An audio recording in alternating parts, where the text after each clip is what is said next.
evening. Call this Monday, September 15, 2025, City Council meeting to order. Madam Clerk, please call the roll. Counselor Ash. Counselor Campbell. Present. Counselor Devine. Present. Counselor DeBona. Counselor Harris. Counselor Liang. Present. Counselor McCarthy. Present. Counselor Minton. Present. President Kane. Present. 8 members, you have a quorum. Thank you, Madam Clerk. Would everyone please stand and join me for a moment of silence? We've had some crazy political turmoil out there these days. Let us hope that we can find a semblance of balance and peace in our hearts.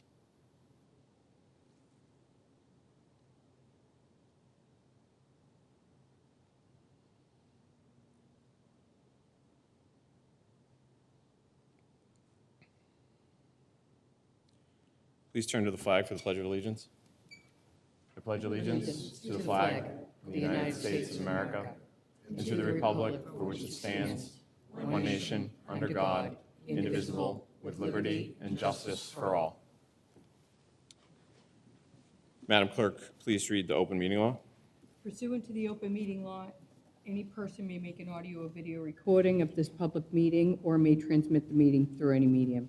Attendees are therefore advised that such recordings or transmissions are being made, whether perceived or unperceived, by those present and are deemed acknowledged and permissible. Thank you. First item on the agenda. Honoring of Quincy Access Television. Great. So I guess it was back in June that Quincy Access Television, our beloved local access television station and operators, they recently won first place in the government meeting coverage category for the Alliance for Community Media Hometown Video Festival. And they received the award back in June. So the ACM is an organization that's composed of community media centers like QATV across the U.S. And so apparently the entry, which was put together by Mark Crosby and Jonathan Cleary, who are sitting here with us tonight, it featured the Quincy City Council's meeting of December 2nd, 2024, which featured a presentation, a public hearing, the honoring of Uncle Sam, and the regularly scheduled meeting of the City Council, which you probably all remember. So we all starred in the award-winning episode that was submitted. So we're here to honor QATV tonight for their achievement and their award. They do such... Hold on. These guys work tirelessly to make sure that our community is covered and that communications about different events, this meeting, committee meetings, the hearing meetings, the boards and commissions are covered and that people can have access to this on a regular basis. You guys do yeoman's work, and I know that there is a deep bench of talent and volunteers that are out and about on a regular basis, making sure that all these events are covered. So thank you very much for your work, and thank you for being here tonight. Congratulations on winning this award. We'd love to have you come up on the podium if you want to have a few words. Mr. President, thank you very much, and councilors, thank you. We certainly appreciate the recognition, and you are correct. The staff of QATV works tirelessly to go out and about in the community to bring government meeting coverage, political coverage, local events, sports, school coverage, whatever it might be, to go out there and bring it to the residents of Quincy. And also, like you said, our volunteers. They're really the heart and soul of our organization, going out there and covering events, helping us cover events, and also doing event coverage on their own as well to make sure that they can go out and about and, again, keep the city of Quincy informed.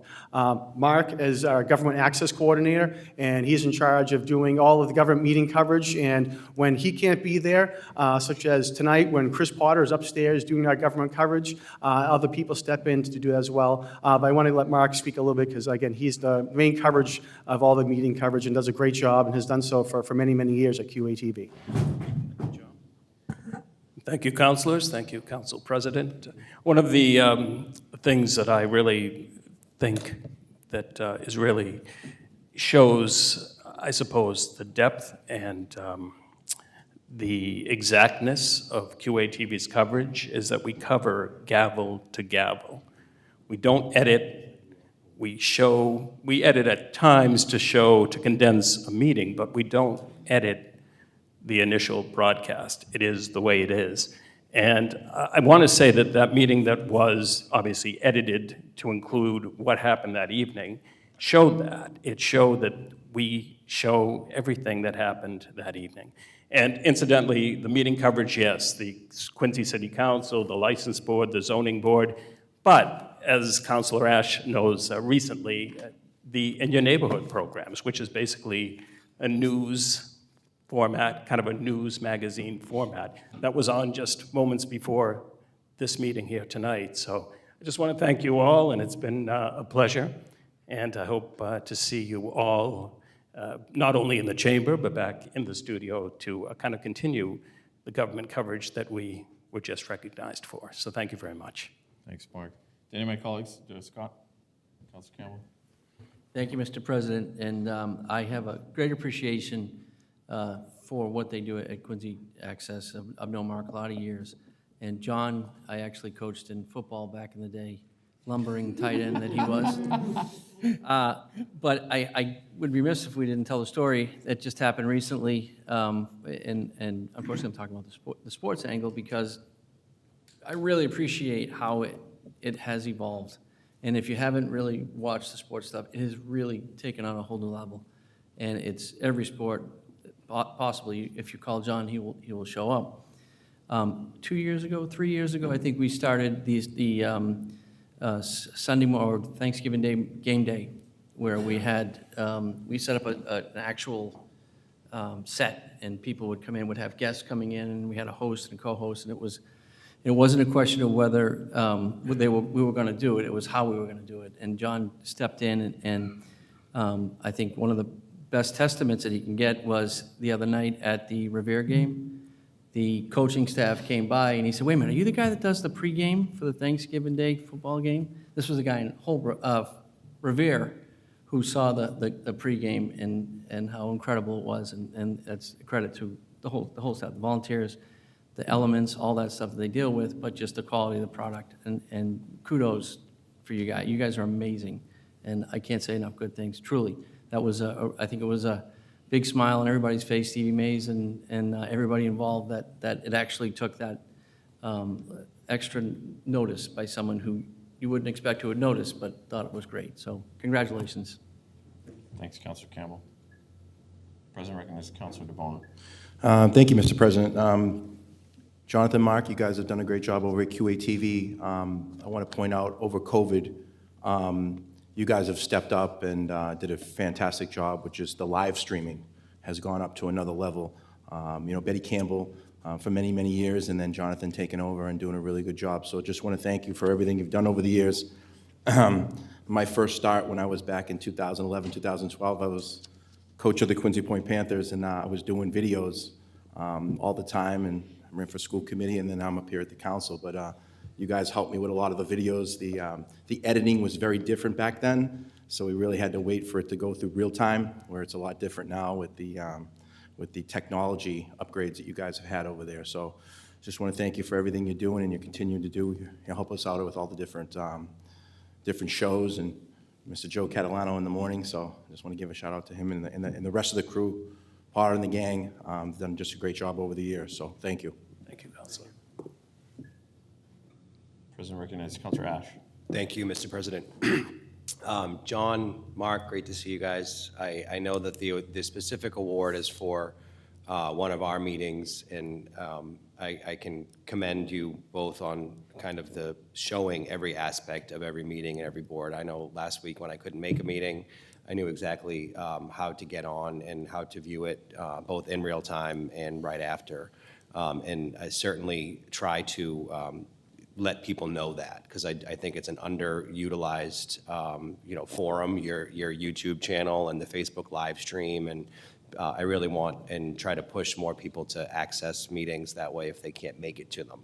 But that being said, and Mark, you beat me to it, the In Your Neighborhood segments, especially the one that we just did, outside of a live meeting forum, even the editing and those episodes, and where you're able to use your skill set, I'd assume a little more in those In Your Neighborhood segments, and going to the different places and adding clips in, and certainly like flex that muscle, which makes me look a lot better because we get to cover all of the Ward 2 items. And then I'm always happy and surprised and thankful afterwards when I go back and watch it. And although I hate hearing my own voice, I do appreciate you guys going back to the sites and getting real-time footage and blending it all together so it's a nice, succinct half-hour program. So congratulations on this award and really your operations in general. Just, it's impressive. I would, certainly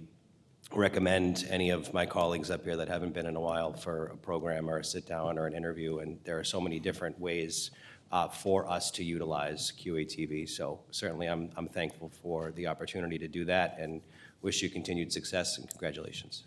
Thank you, Counselor. President recognizes Councilor Minton. Mark, Jonathan, thanks for all the years that we worked together. We started in 2005 to 2020. We did a lot of shows on crime prevention. And I think you know that I got a lot of slack for how to carry a purse safely. You're a national award winner as well. Yeah, that was the Frankenstein one, which my kids said, never show again. We'll show it again. I'm sure you will. All right, thanks again. Thank you. Okay, we have a commendation here on behalf of the council that we'll give you. And why don't we take a brief recess? We'll take a picture in the well and we'll, celebrate. Take 5. Thanks.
Okay, Madam Clerk, next item on the agenda, please.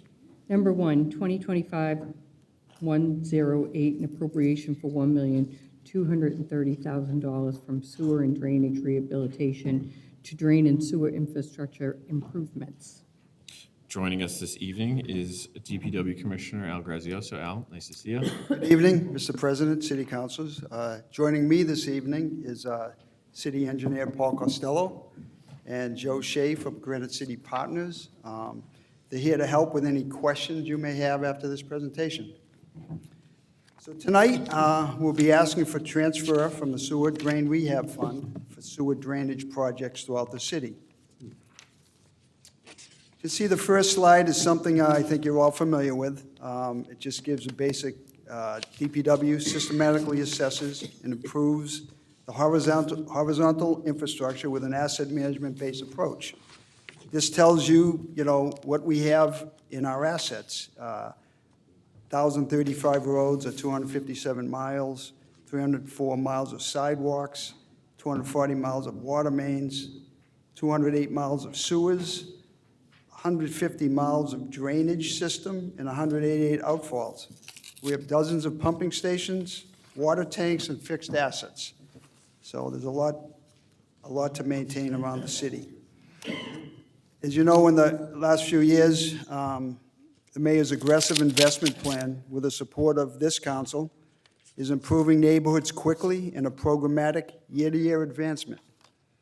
Asset management approach to coordinate roads, water, sewers, and drains, balances replacements with maintenance strategies to extend the life of our assets.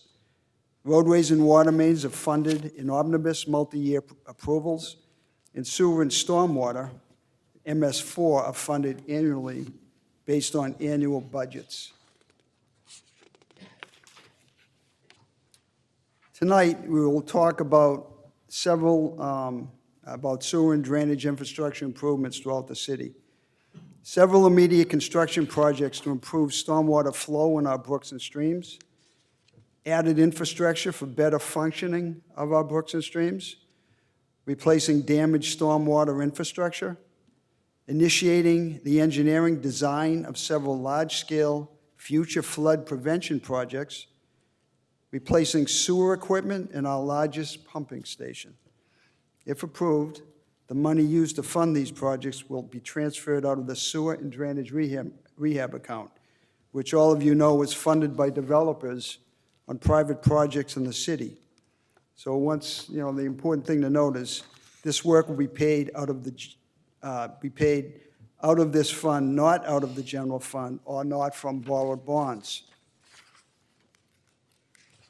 The next slide, just to give you an example, I went back about 9 years, talk about all of the projects that the sewer drain rehab fund has funded. The last 9 years alone, we've spent over $16.4 million on all of these projects you see here. We've actually brought in about $20 million into that fund over the last 9 years. Again, funded by developers, all funded by developers. So $20 million is really nothing to sneeze at. Some of the projects we have completed, Squantum School Area Drainage Project and the Dorchester Street Outfall Pipe, the Sailor's Home Pond Dredging and Drainage Project, citywide MS4 Outfall Pipe Rebuild and Repairs, the Butler's Pond Drainage and Dredging Project, Town Brook at Bigelow Street Reconstruction, Manor Ave Seawall Engineering, Langley Circle Drainage and Tidegate Repair, Adams Shore Seawall, there was a grant match. In 2018, the emergency repairs to seawalls, tide gates, revetment, roads, and sidewalks due to the 2018 March flooding. That was really important because we all know what went on in 2018. We had neighborhoods that were cut off. We needed to make emergency repairs and come up with over $3 million very quickly. We couldn't go to the general fund, and DPW doesn't have funds to budget that, but because we have money in the sewer drain rehab fund, we funded those projects. We do sewer contractual emergency repairs, the Broad Street Pump Station. We repaired a section of pipe-supported drainage at piping system at Newbury Ave, Hunt Street, and Kendall Street. We replaced the Sachem Brook outfall. We repaired that. We rebuilt the Rockland Street Bridge. Scott, you're familiar with that. Repair and reconstruction of embankment and protection of sanitary sewer system at Sumac Road in Squantum. The Quincy Point Pump Station rehab design, and the East Squantum Street Atlantic area sewer repairs. Again, this was all done in the last 9 years, $16.4 million. Just to give you an example, our drain budget for the city on a yearly basis is about $1.6 million. The contractual part of that is about $800,000.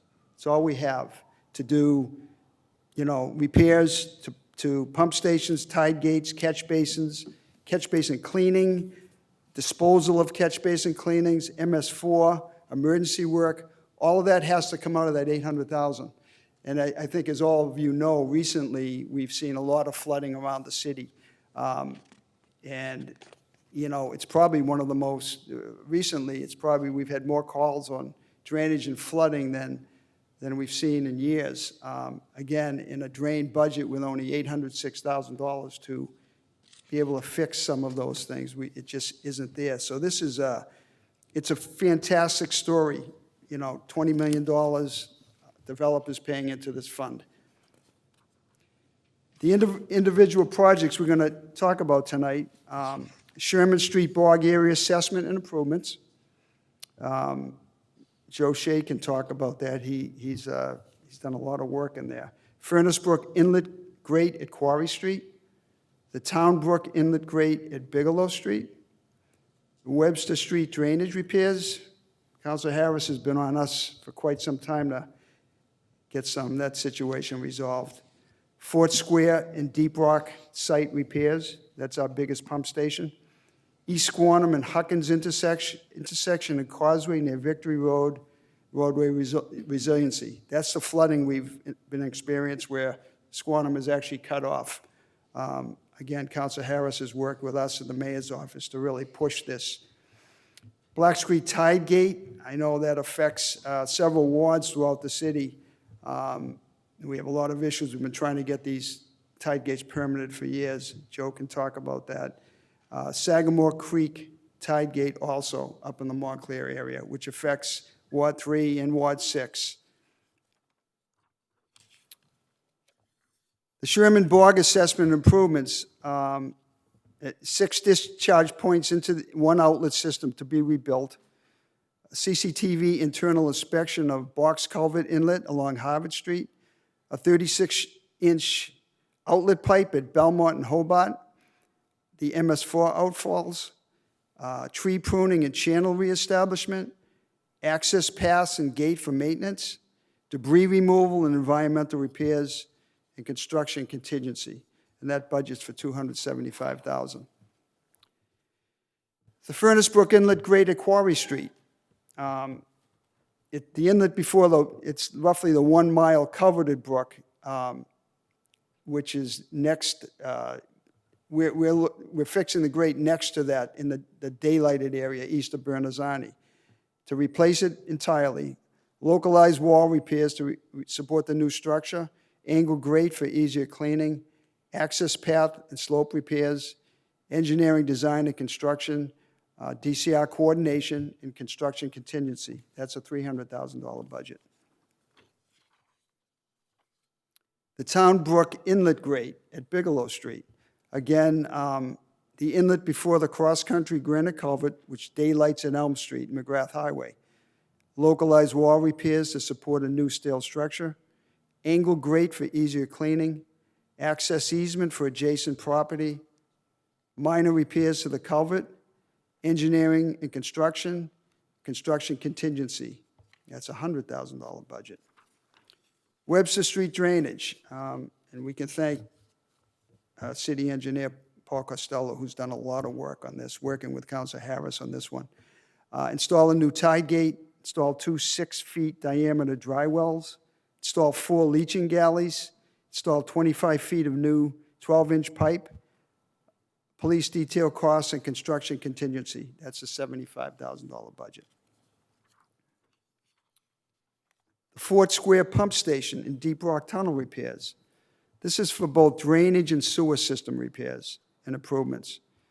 We're going to replace a broken drain pipe, which is causing a sinkhole at the Deep Rock Tunnel, align the overflow wall section into the tunnel, replace sewer aeration equipment in Fort Square Station, and clean the existing wet wells and prep for new equipment. This has a $100,000 budget.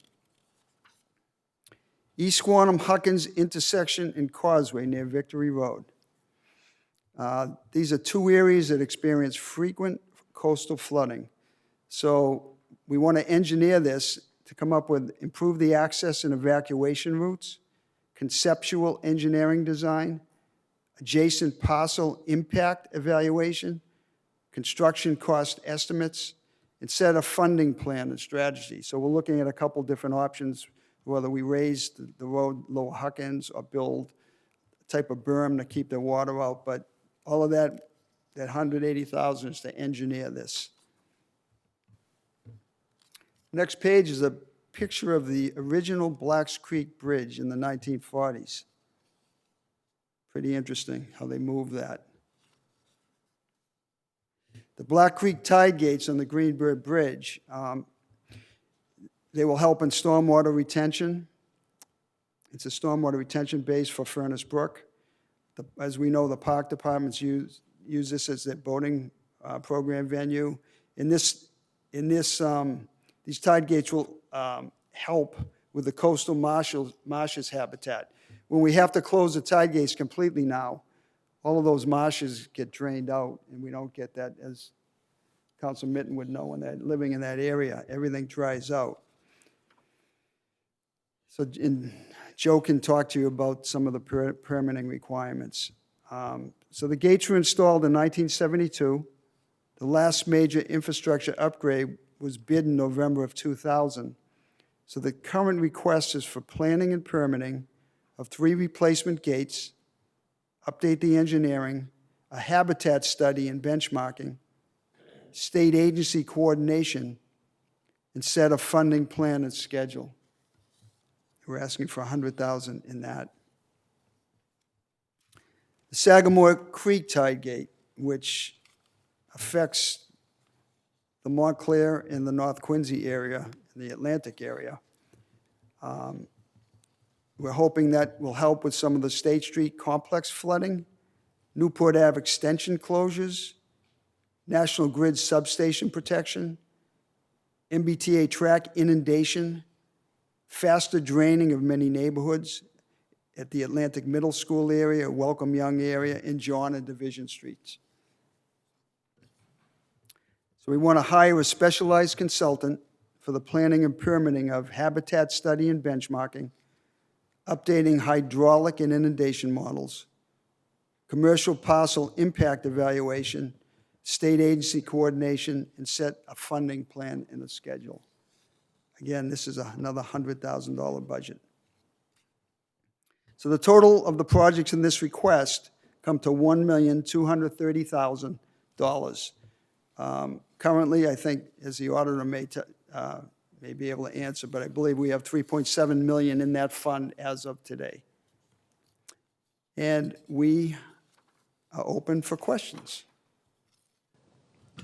Thank you, Commissioner. You said there's 3.7 million in the fund right now, So is that, 3.1? Madam Auditor? Currently, there is 3.1 million in the account right now. And the, sorry, before I get to my colleagues, I just had this on mind. The 20 million that you referenced over the same 9-year period, that's how much has come in? Yeah, if you add in the 16.4 and the 3 point, we're roughly somewhere around $20 million. And again, that funding keeps coming as projects get online. Great. Any of my colleagues have questions, comments? President recognizes Councilor Harris. Thank you very much. Al, first of all, and your folks, thank you. A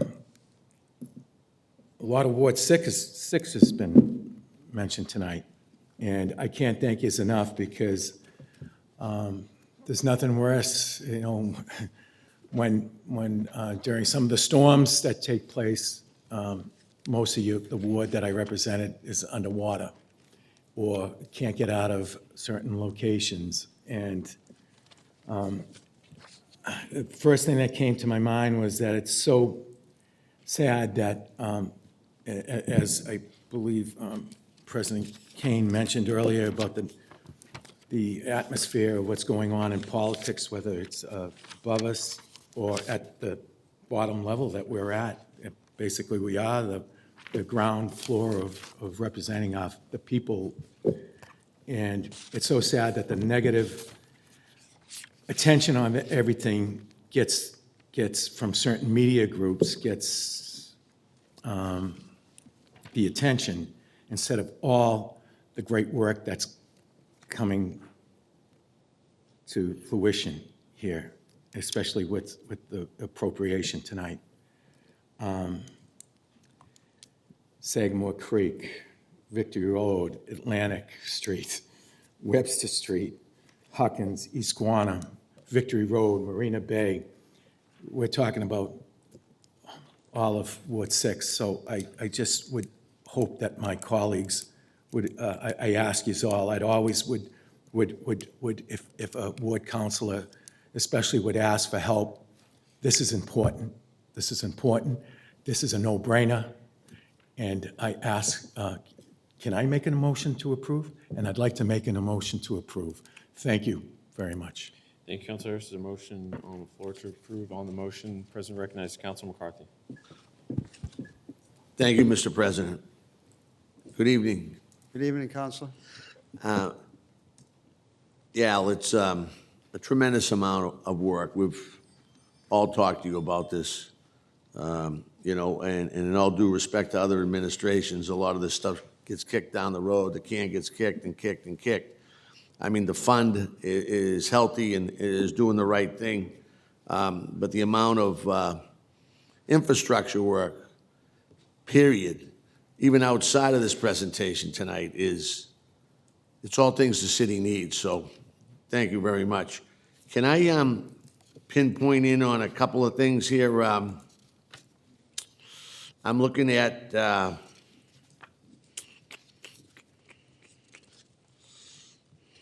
hang on with me. The Town Brook Inlet over at Bigelow, and I know that Councilor Ash and myself and Council Minton kind of all merge in that area, but when we talk about this and we talk about the Town Brook Inlet, are we talking about the inlet, the culvert on McGrath Highway? You know, I mean, is that in the mix in this? Not in this particular case. Right, but that all kind of filters. I know that we've had issues Yep. in that area, and I know that there's some construction going on there now in regards to a beautiful building that's going up to replace that blighted and nursing home that was there. And I'm just wanted to kind of pinpoint on where this is. It's actually kind of right behind there. It's right on Bigelow. It's before that, you get to that building. Joe, you want to come up and, 'cause Joe's worked on some of that area. Thank you, Commissioner. Thank you, Mr. President. I'm Joseph Shea from Granite City Partners. The great fortune to do a lot of engineering work in the city. Nice to see you, Joe. Thank you. To your question, Counselor, this is the inlet grate behind what most of us recall to be the old Quincy Chamber building and on Bigelow, but really near Miller Stiles. And the inlet of Town Brook in this area no longer has a grate to keep debris out of it.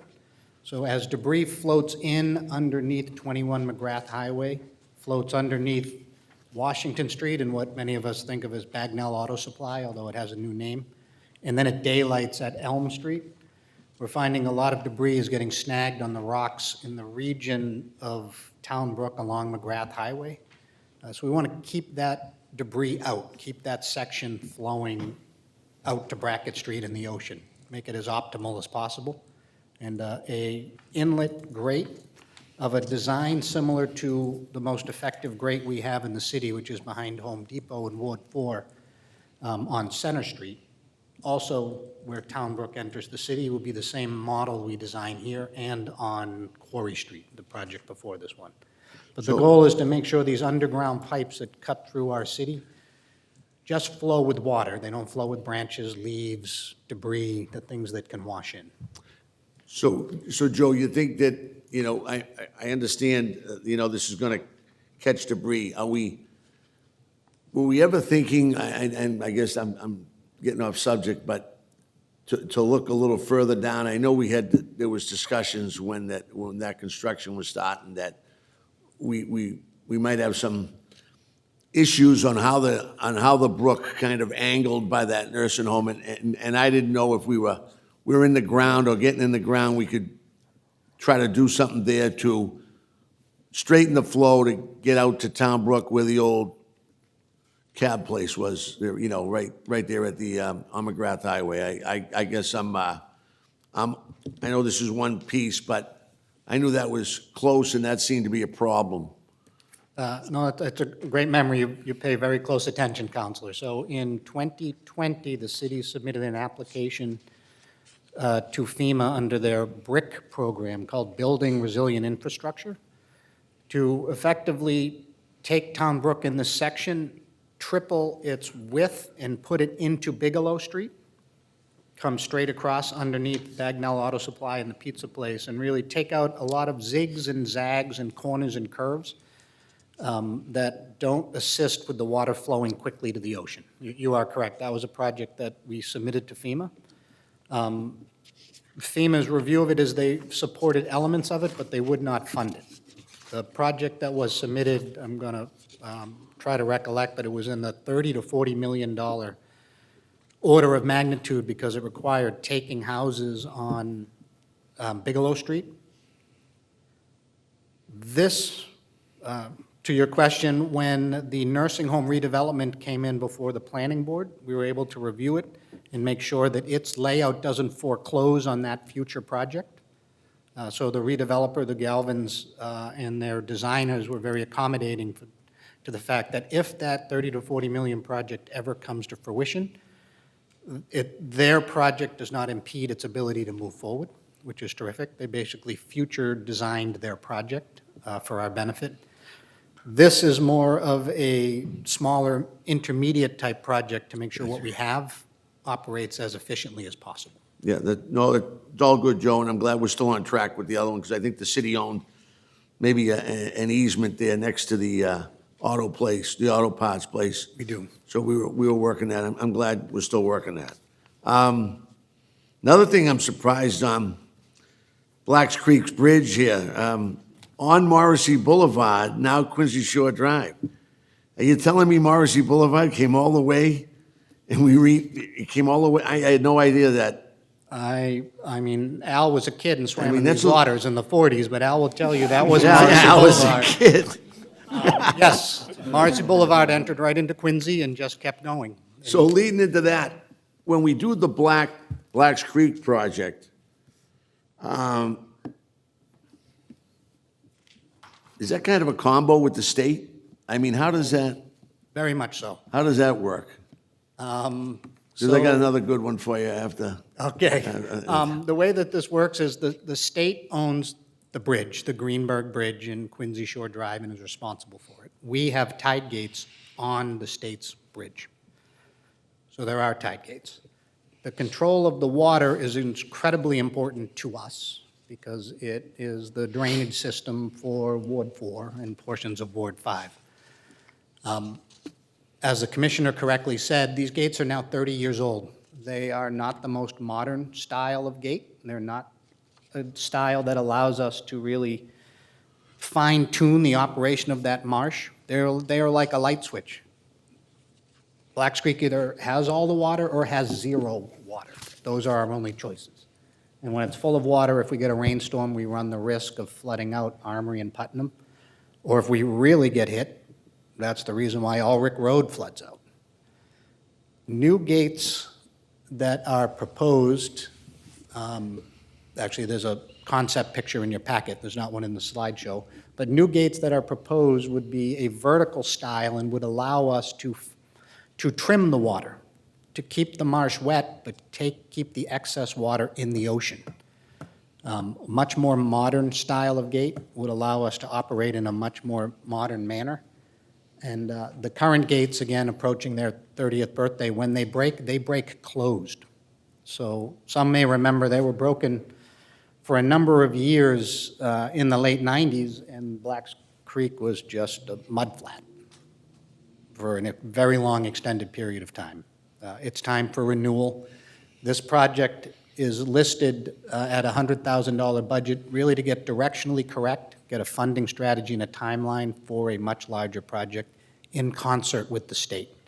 Both DCR, who owns the bridge, but all of the state agencies who will be stakeholders in the habitat impacts on Blacks Creek. Same philosophy for the next project on Sagamore Creek. In terms So of working does with the state. gate, the control of those gates, does it control the velocity of the water coming in and out on the tides? at all? It does not right now, nope. They are Because open or there is closed. you know, and it always comes up, and I've known, I've thrown it at the state a few times and really haven't got an answer about when it comes out of Blacks Creek, that Marymount Beach, it's kind of a swirling effect, and it's eating the beach away on the way it comes out because, and I know it's not us, I know it's the DCR, but, you know, trying to get a jetty and trying to get almost a canal type, you know, model coming up to get the water so it doesn't swirl in and eat the beach away, which it has been for years. So I didn't know if this was going to help. The tide gates are going to help in the flooding. That's a separate project, Joe, you may, I know, and Chris may be able to talk to that. The mayor is looking at a possible dredging of that area. So my understanding is they moved the bridge years ago. That used to flow in and out. There was a beach there. The Army Corps did some work, and I don't know if they ever finished the work they were going to do there, which created some issues. And then one time they put sand on the beach, and all that sand ended up on Marymount. So there is some studies going on now about dredging that Marymount Beach area. I'm not sure if the tide gates will affect that. This is more about keeping water in the creek, filling those marshes, being able to, they're either shut or they're open. There's no in between. So this would allow water to go in and keep the levels, to control the levels of the water. So if that answers your Yeah. question. No, maybe I can ask Mr. Walker through you, Mr. President, just to, if he does have any information on that, because I know I've been asked a few times, I'm sure the mayor has too. Sure, through you, Mr. President. As the commissioner mentioned, the mayor is committed to a couple of dredging projects in that area. One specifically out near the yacht clubs to assist in the channel out there. That's a bigger scope. And then one closer to the beach area in this area. And that is in the permitting process. As we speak, we've been fortunate to have some state grant money assist us in that. Working with the Marymount Beach Association, we're also on the final planning stages of some beach renourishment in that area. As you know, Counselor, that the water comes in and it takes out the sand, and it leaves a good deal of a pebbly beach, a rocky pebbly beach. So we're working through the permitting process on beach renourishment at Marymount as well. Thank you, Mr. Walker. And Al, just one final thing, you know, I'm looking at the, over the last 9 years, between Broad Street and a lot of the, you know, Butler Pond, but the big thing with me, of course, is the seawall. Everything we've done down there, especially the drainage, because the water's gonna come over the wall in a storm. The drainage has improved so much on C Street.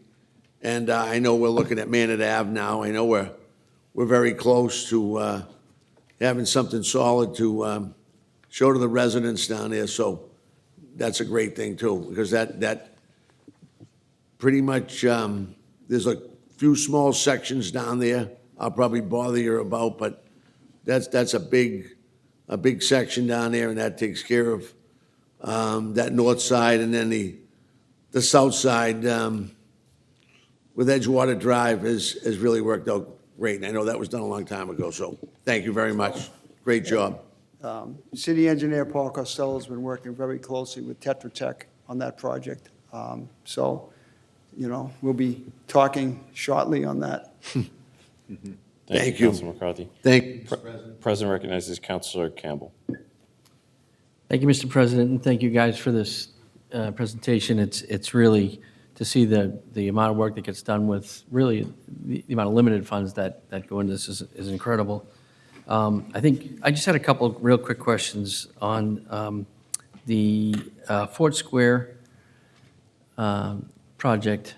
That's one of those ones where you have 1, 4, and 5 coming into it as far as the drainage goes. I mean, obviously, that's a major thoroughfare for lack of a better word, for all of the systems that work throughout. And you mentioned the area down in State Street and all those things there. Are there plans at some point, I know this is maybe kind of a futuristic type thing, but for something of that to end up down there, or is that the Foursquare item, is that unique to the area? I don't know who necessarily that would go to. So I guess the question is, this seems to be working, right? That's been in service now for, has to be 25, 30 years, right? Yeah. And That was an Army Corps project. Army, okay, so, and I would imagine that, to solve some of the drainage that goes on, are there other areas of the city that there's a candidate for this type of work, or this type of? For another, like, Joe, I don't know, I mean, we have projects, but another pump station like that, that's a deep rock tunnel. That's a multi-million-dollar project, Counselor. I mean, there's, as far as State Street, the tide gates, eventually that area, that road is going to have to be raised over there, which would alleviate a lot of that flooding also. So we're doing a lot in that area, that North Quincy, Montclair area. We really have been trying to fine-tune that area, but there are, some major elements. Raising the road would be a huge piece of that, and the mayor wants us to study that. Great. But the tide gates are really critical down there. Is it, so that, okay, that answered that question. And you also brought up just the amount of projects that we're doing here, 16, close to 20 million, I guess, if you add in all of it. So without predicting kind of, the expectation of things, the projects that are being done, is there a percentage, I think, that gets put into this fund and allows us to do it? Can we anticipate what that's going to be? And Sure. and Well, so the sewer drain rehab fund is funded by developers. So every project in the city, they're required to pay a 1% of the project, of the construction cost. So if, say, downtown, someone's putting in a $50 million project, they would pay $500,000, $500,000, 1% into this fund. So the fund is always being replenished. And as we see, some of these, and most of this is financed through the downtown projects, 1%. Anything over a three-family home, any construction over three-family, the contractor pays 1%, the developer. So it's a great story. It's so positive, maybe the Ledger will write a story about it, something positive. But it's a great story. And not only that, they also, this is what they have to pay. That's before mitigation, that's before any drainage, sewer work they have to do on that project before we allow that project. Before, our engineering department goes through all of that to make sure they can handle any water or anything on there. So this is over and above that. It's over and above mitigation. They may agree to pave a road or put a water main. The project down on Wentworth Street now, those two projects, they're going to be paying to put in a new water main on Wentworth and pave that road. These are great things that happen through mitigation. But the sewer drain rehab, it's continually being funded. Yes, that's great. So a lot of the infrastructure is being done by the developers themselves. Yeah. And on top of that, we're adding in kind of the drainage. That's great. All right, great, thank you. Thank you, Councilor Campbell. President recognizes Councilor DeBona. Thank you, Mr. President. Commissioner, Mr. Casello, Mr. Shea, as well as Mr. Prendeville. Just want to thank you guys for coming in tonight. This is kind of nuts and bolts of city council work, like the presentation you guys have done. I think one of the major things that I've gotten out of tonight is the preventative measures. We've done a lot of work out there, but we have to have a proactive approach upon floods and all these different measures that are going to happen out there in the city, from natural disasters / mitigation of weather. We don't know, we can't predict it sometimes. And going through the 2018 floods over on Post Island Road, and it went all over the Marymount section, was down in Germantown. It hit Squantum in January of 18 as well, so all the areas got hit pretty hard. You guys have done such a good job listening to the different wards and different things in their wards. But I think the major part about all this is the developers going into the private fund and helping out with paying for all these projects. To move the city forward, infrastructure is very important. You know, it's not, call it not sexy. It's underneath, but it has to be done to do the roads and sidewalks. So I know you guys are out there working hard every day. We're going to try to get this stuff in for another couple months, right, before the winter. So we're hopefully going to pound away the best you guys can, but I'm in full support of this tonight, and I want to thank you for your presentation. Thank you, Mr. President. Thank you, Council. Thank you, Councilor DeBona. President recognizes Councilor Devine. Commissioner, thank you very much for coming in, Paul and everyone. While we're still with Councilor Campbell talking about the Deep Rock there, how long is the Deep Rock Tunnel? Joe? That's a great question, and I'm going to nerd out a little bit here, Counselor, but You can just give me a rough, the you Deep could even Rock say Tunnel's where does it about start? a mile and end? long. It's a 12-foot diameter Yeah, hole yeah. behind Star Market. It goes down 180 feet, and then it goes over towards Pond Street.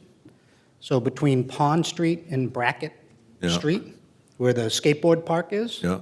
it comes back up and flows immediately out under Southern Artery to the town river. So it's a 12-foot diameter tunnel, goes down 180 feet under Quincy Square. Is any of it over by Columbia Road on the backside there? No? Columbia Road. Over behind Dunkin' Donuts, does it not start down there? No, so actually, yes, there are two overflow. I got them, on the You're very ropes. good. In Town Brook, there are two overflow structures. Yeah. This overflow structure is the larger one behind Star Market. There is a smaller overflow structure in Ward 4 in front of BJ's, right Yeah. in front of where Lincoln Memorial Granite was and is now a heritage tree site. Right, it kind of flanks Columbia and heads down towards Star Market. It trims off water coming out from behind Braintree and behind Home Depot and actually runs it straight down Bergen Parkway Right, and dumps it into this same location. exactly. So it's almost like the introduction chamber to this location. Like the start, like a little tributary. Very technical term, yes. Yeah. Do we ever inspect those? I assume we inspect them a lot? Twice a year, you inspect them. Okay. That's great, because I always worry, you talk about a 12-foot pipe, but sometimes sediment and stuff gets in there, and all of a sudden, it's no longer 12 feet, it's, 10 or Correct. 9. And it's great to hear that it's inspected. So, well, I guess to get started, I mean, the reason I know a lot of this because my house is at Cross and Miller during the big flood where Ulrich Road got really destroyed.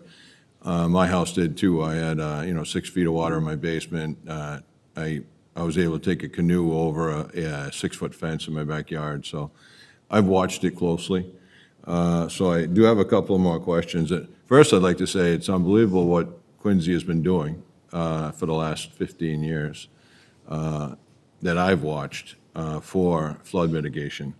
We just keep getting it done. We're getting grants, other funding besides the 16 million that we're talking about here. We're doing so much work on the Burns-Zani culvert area. I was hoping that we could pay attention, or we talked about the fact that DCR is in conjunction with us on there, and they're working on it, and I know you guys work closely with them. I was hoping that we could also get whoever owns the area between Furnace Brook exit on the highway. There's a lot of dead trees there, and I've heard that the state doesn't want to put in a, what do you call it, the gate there, because it also goes in the culvert where Commissioner Grazioso, I know when a big storm's coming because he has them pulling dead trees and cleaning certain catch basins or parts of the culvert. So as soon as I see you guys out there, I know a storm's coming, because you're proactive, like I think Councilor DeBono said. But if we could work on maybe trying to reach out to them to make sure that their dead trees are not falling in, and then we're picking it all up, because we're going to catch it at Barnazzani. Just one observation. And then Joyce and Canal, the pump house. I see a lot of money being here. I don't think it would take a lot, but I was hoping that we might be able to get something that would tell us that we have power there, because I think possibly a transformer blew, and it's sort of archaic. I know you lifted it up and you put in extra pumps, and it works really well. But I was hoping we might be able to give a little attention to that too, because that's very important to O'Rourke, like Canal, the people that are on the low end of Canal and Ulrich Road. And then the Town Brook Inlet Grate on Bigelow. I know it doesn't say anything about affecting Ward 4, but in reality, that's great for Ward 4 too, because the faster Town Brook moves, the better Grossman Street, Kincaid area is going to drain. That's correct. So I'm very thankful for all that. Like Councilor Harris said, he sees a lot of Ward 6. Well, I see a lot of Ward 4 too, so we're also thankful for everything that you guys are doing there. Then I'm all over the place. I hope you're catching all this. We can replay it on QATV if we have to, right? On Furnace Ave, Dr. Iorio one time found a old little creek that was supposed to be added during the highway, when the highway was developed, and it was never completed. And then over the years, some people that own the property that we now own filled it in, where we potentially were going to put a pump station at Furnace Ave. So I hope that maybe we can also look into recreating part of that brook, which will help drain some water and possibly make a retention basin there or something. Absolutely. It's just another small step, but, so while we're talking about this, I want to throw it out there. And other than that, I'll let you go. Thank you. Thank you, Counselor. Thanks, Councilor Devine. President recognizes Councilor Minton. Just a quick question. Regarding the Blacks Creek project, what effect is that going to have on the Princess Eve Marsh? Joe, you want to talk about the Princess Eve Marsh? What effect? The direct answer is yes, it will have an impact on the Princess Eve Marsh. The Princess Eve Marsh for decades was protected by a separate tide gate on Fenno Street that then came into the very natural pros and cons of tide gates, where the Princess Eve Marsh may not have been being flooded because of the tide gate. Therefore, yards on Haviland or Princess Eve, or even up to Dickens, may have been dry. However, they stayed too dry, and then the marsh dried out, and habitat impacts occurred. So then the tide gate would be opened, and there would be a flushing, a benefit, a fire protection benefit, a habitat benefit, but then a flooding benefit. I believe that tide gate on Fenno Street was put in because Blacks Creek couldn't be fine-tuned. It was either fully empty or fully full or fully empty. Princess Eve Marsh is hydraulically connected, so a new gate system on Blacks Creek will have an impact on Princess Eve Marsh. I think it will have both a flood protection and a habitat benefit impact, because we could fine-tune what's happening in Princess Eve Marsh. In terms of your constituents, they're the ones who lean towards flood protection versus the ones who lean towards habitat. I'm not sure we will ever satisfy both of those constituencies at once, but we'll be equipped to do a better job. Yeah, most of the constituents want a healthy marsh. That's the most important thing. Fair. Thank you. Thank you, Councilor Minton. President recognizes Councilor Devine. You can stay up there if you want, Mr. Shea. I forgot, I had another note. Councilor Minton reminded me, talking about Blacks Creek. It says here that state agency coordination. Am I correct that I heard rumors that some of the agencies were going back and forth, and one would say yes and the other would say no? Or is everybody okay? Because if you need the support of the council, if anybody's giving you a hard time, I'm pretty sure that everybody here will do whatever you need to make sure that those agencies work together. I know we don't have real power, but if you're having any issues, please let us know, because this is important for all these communities. I think we saw almost everybody is affected by the Blacks Creek. So I speak for myself, but I think everybody else here would agree that whatever you need from us, we're going to do to make sure that those agencies work properly with you so you can get this done. Thank you. Okay. Thank you very much. We do appreciate that. And yes, there are a number of state agency stakeholders in Blacks Creek, from DOT because of the roadway, DCR because of the brook, wetlands and habitat agencies. Yeah. This initiative was engineered many years ago, coming out of a 2011 capital improvements plan. So the design is solid design, has been in place for a while.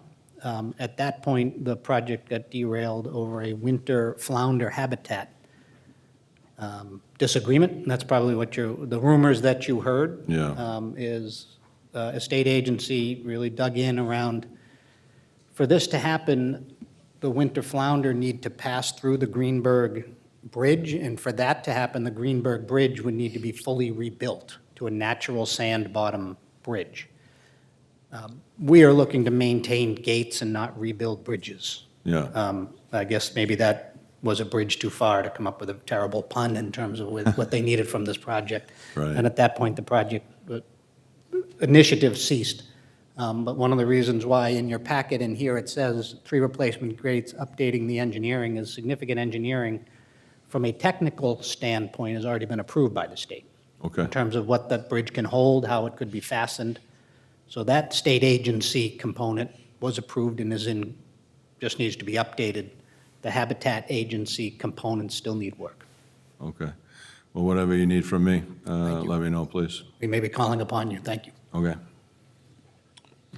Thank you, Counselor Devine. All right, there's a motion on the floor. President recognizes Counselor Ash. Thank you, Mr. President. I'll be brief. Commissioner, thank you for the presentation. I want to thank you specifically, of course, on the Town Brook attention. There have been a number, and of course, Mr. Shea and Mr. Costello, there have been a number of projects, whether they be the 11 McGrath Highway, which I do know a lot of the constituents and residents over there were happy with the particular details to that in that project that lent themselves to future Town Brook remediation, and certainly don't not only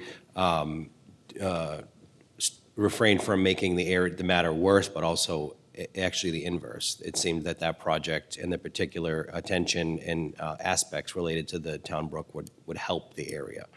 Outside of that, there are some other smaller rehab proposals in the area, and that usually helps. The residents tend to look around and see what can be fixed when there is a residential proposal or a commercial proposal in their neighborhood. That being said, the proposals that have been brought to my attention or filed with the boards in that area, Bigelow, Miller Style, Elm Street, McGrath Highway, in conjunction with the flooding that we saw in July and August of this year, resulted, those rainstorms and floods hit the area pretty hard behind the Chamber of Commerce on Elm Street. The roads were closed, and the water and the flooding was higher, as I'm told, than a lot of residents have seen over there. So I certainly appreciate the recommendation from Mr. Shea and through DPW to pay some attention to that area. The other area that I wanted to ask about was Independence Ave. Independence Ave is abuts Ward 2, and I know that I certainly saw and noticed some flooding over there that I don't ever recall seeing in the past. I know we discussed it, and I'm wondering if any of these line items, while they don't necessarily, they aren't labeled or cited as Independence Ave, if they are geared towards helping that particular area in a roundabout way, or if there's another issue over there that we can talk about. Well, I mean, we've spent a lot of time over there. We're checking all our drains, cleaning our drains. This summer, we've seen probably more flooding than I've seen in my 9 years here. Some of these storms, they happen, the rain comes in so fast, the inundation, and then if you have a high tide at the same time, there's nowhere for the water to go. When the tide goes out, the water goes down. A couple simple things we've seen, some of the issues, maybe not particularly in that neighborhood, but we see some of it down in Montclair. We go and check the catch basins, and the catch basins are clean, but we see debris all on top of the catch basins, causing, it's like a stop in a bathtub, causing the water to pool.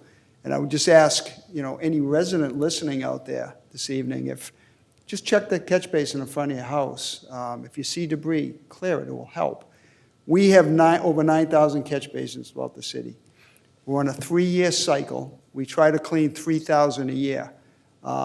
We contracted with a company this year based on a low bid, and they signed a contract and they didn't show up. Wow.